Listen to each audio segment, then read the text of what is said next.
Hi everyone, welcome back to Basic Beginner Budgets. Time for another video. What I'm doing today is we're going to look at what a house cost in 1984 and what that house is valued at today. Inflation and prices have just gone skyrocket. And this is not a big house, it's just your regular 3-bedroom, 1-bath ranch style house on a concrete slab. It's a family members of mine. They bought it in 1984 for $42,000, and this year on their property taxes it was valued at $189,000. It is a nice house. It's been very well taken care of. It's around 1,100 square feet with a 1-car garage, a privacy fence, and a pool. Like I said, it's been very well taken care of. Everything's been updated. But today, with the prices of houses, it is just gone skyrocket. When I was younger, my babysitter, she had basically the same kind of house, but with no garage. Just had a regular chain link fence. And I remember overhearing her house payment being, $250 a month. That's unheard of nowadays, unless you're living in a shack. Because even now, the 2-bedroom apartments are renting, and these aren't even nice apartments. No amenities. You might have washer and dryer hookup in your apartment, and they're renting for over $1,000. And I know a girl I work with, her sister lives in a set of apartments that I lived in back in 2010. And at that time, the rent was like $575 a month. And now it's well over $1,000.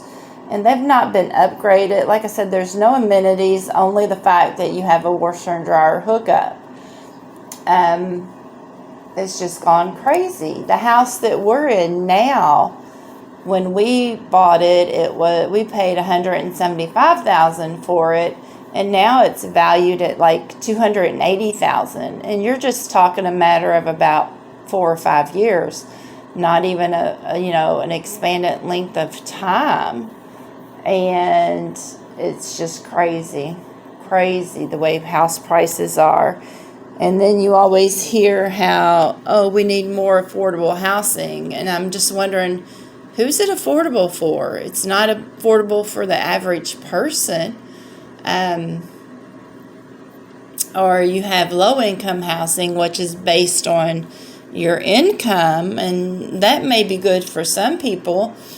I know that elderly people who get Social Security, they can apply for those, but the wait time on them is outrageous.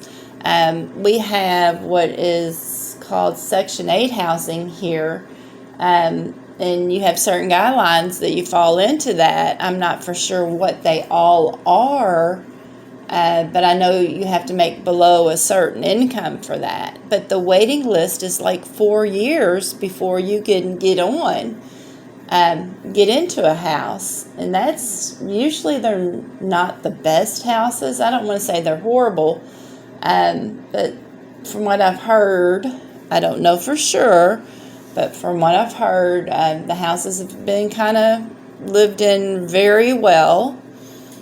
But it's just hard to have decent housing.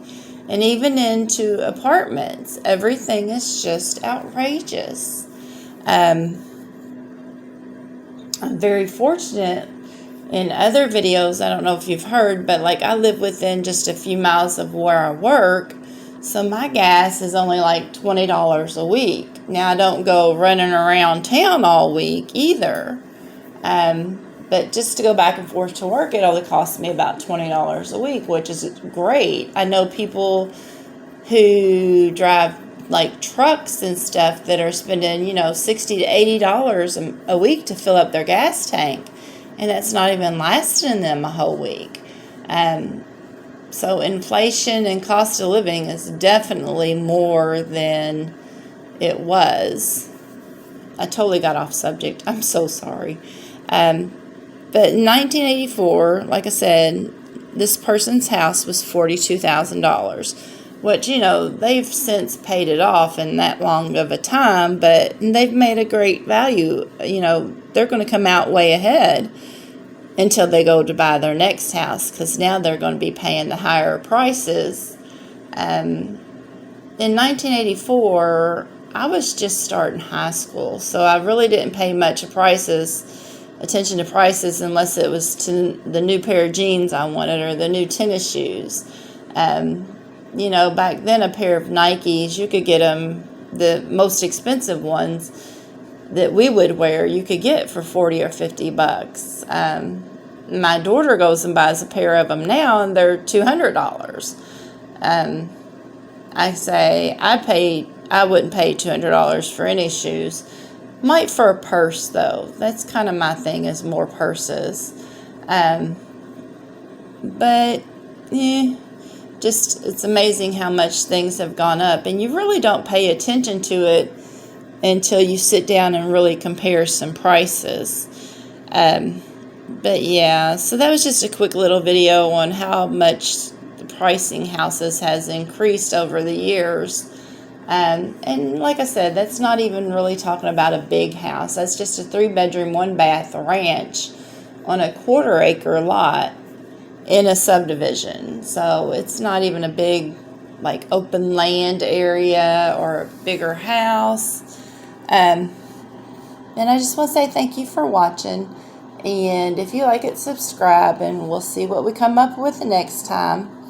You all have a good week, and I'll see you next time.